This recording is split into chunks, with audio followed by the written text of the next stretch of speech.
People like you always think you can demand things. I'm the CEO and owner of this airline. Ground this flight now! A seat of power, the flight that changed everything on a crisp autumn morning in Chicago, where the wind off Lake Michigan carried the promise of another busy day. Dr. Elijah Grant boarded Flight 512 bound for San Francisco.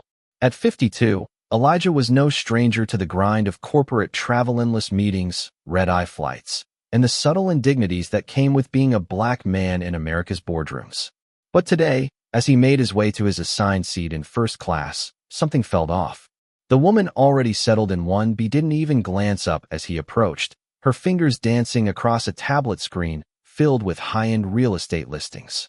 Little did she know, or anyone on that plane, that this simple mix-up would ignite a firestorm, exposing deep-seated biases and reshaping an entire industry. What started as a quiet confrontation would soon explode into a national conversation, forcing everyone to question. In a country built on equality, why do some still have to fight just to claim what's rightfully theirs? Elijah paused in the aisle, his carry-on bag slung over one shoulder. He was dressed casually, a soft gray hoodie from a premium brand, slim-fit jeans, and comfortable sneakers after wrapping up a grueling week of venture capital pitches in the Windy City. His boarding pass, slightly creased from the security line, clearly read Seat 1B. The cabin hummed with the low chatter of affluent passengers, businessmen in tailored suits, a couple flipping through wine catalogs, and a young tech enthusiast fiddling with his phone. Elijah cleared his throat politely. "Excuse me, ma'am, I think you're in my seat." The woman, Elizabeth Harrington, finally looked up.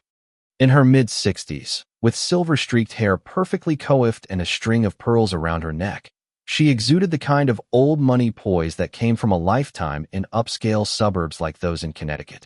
Her eyes narrowed as they swept over Elijah's attire, lingering on his hoodie. "I'm perfectly comfortable here, thank you," she said, her voice laced with a New England accent that dripped entitlement. "Perhaps you could find another spot. I'm sure the attendants can sort it out." Elijah felt a familiar twinge in his chest, the subtle sting of being dismissed, of having to prove his place yet again. He'd built a tech empire from nothing, rising from humble beginnings in Detroit to helm Vista Tech Solutions, a powerhouse in airline software. But in moments like this, none of that mattered. He held up his boarding pass. "This is my assigned seat, ma'am. Could you please check yours?" Elizabeth sighed dramatically, as if the request was an imposition. "Listen, young man, I'm a diamond-level frequent flyer with this airline. I've been flying first class since before you were born. This seat suits my needs perfectly. It's by the window, and I have important work to do." She gestured vaguely at her tablet, where images of luxury homes in the Hamptons scrolled by. The implication hung heavy. He didn't look the part. Not in her eyes. The cabin grew quieter. A middle-aged Latino woman in row 2, briefcase at her feet, glanced up from her legal briefs. An older black couple in row 3 exchanged knowing looks. They'd seen this script before. And in row 4, a young man with a backpack full of gadgets subtly angled his phone, starting a discreet recording.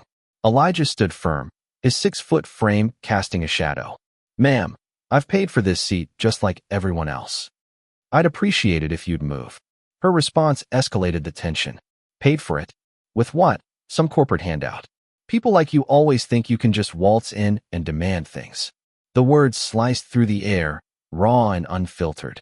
Gasps rippled from nearby seats.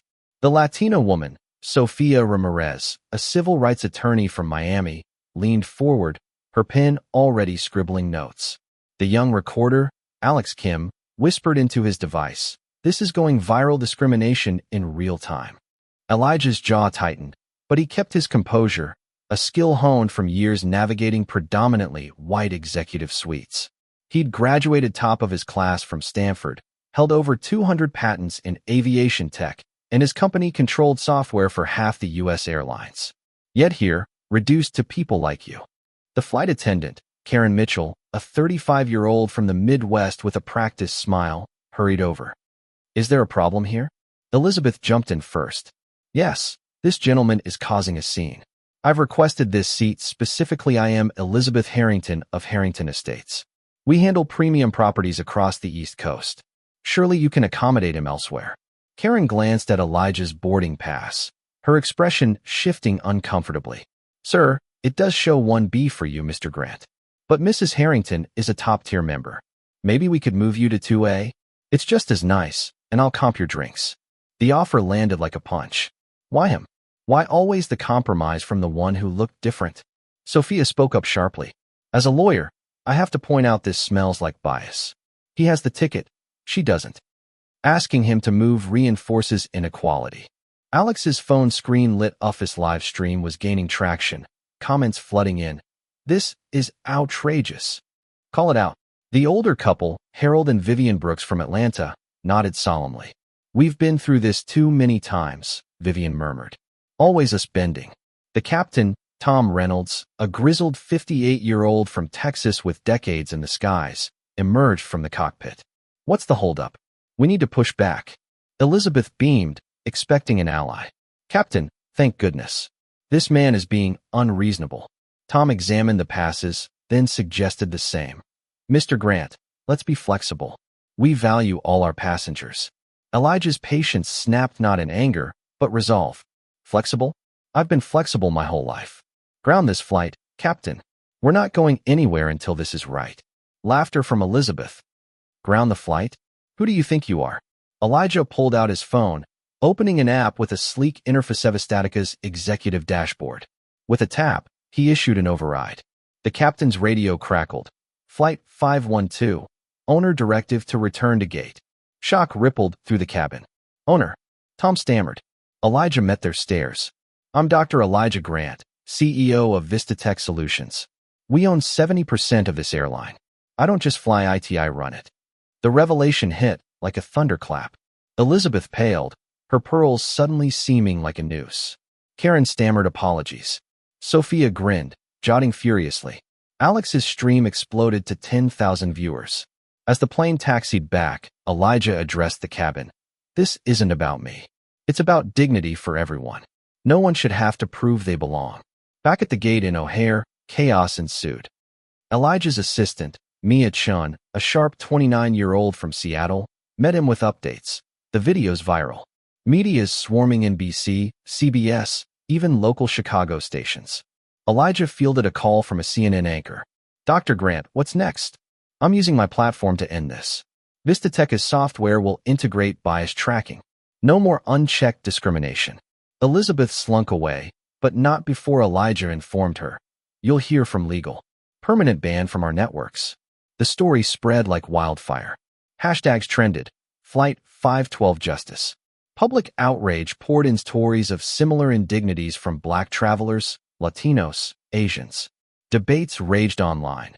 Was Elizabeth's bias overt racism or unconscious?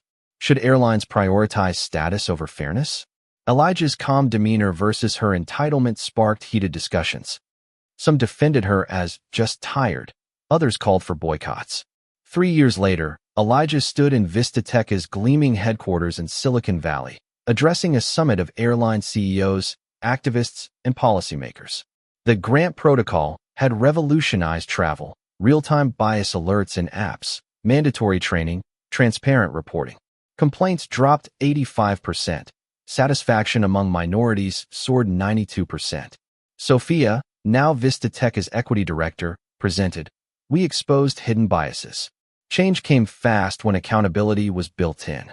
Alex, a media mogul, screened his documentary. One Man Stand sparked a movement. Even Karen, reformed as a trainer, shared, I enabled it without realizing. Now we teach fairness first. Elizabeth, after therapy and advocacy work in real estate, admitted, I was blind to my privilege. This changed me. Globally, 50 countries adopted similar systems. The EU mandated them. Asia followed. Debates continued. Did tech overreach privacy? Was forced equity reverse discrimination? Elijah countered, equality isn't optional. 5 years on, Elijah boarded another flight now with equity screens displaying rights info. A young Asian boy asked his dad, Dad, what's that mean? It means everyone flies equal, son. Elijah smiled, his phone buzzing with White House invites. The protocol was law in 190 nations, extending to hotels, rideshares, schools. No more unchecked injustice. As the plane soared over the Rockies, Elijah reflected, What began in anger ended in hope. America, flawed but fixable, had taken a step forward. What do you think, readers? Share in the comments. Have you faced injustice like this? Where do you stand on fighting bias through tech, laws, or personal change? Let's discuss the role of violence in protests versus nonviolent stands like Elijah's. Your views matter, express them below.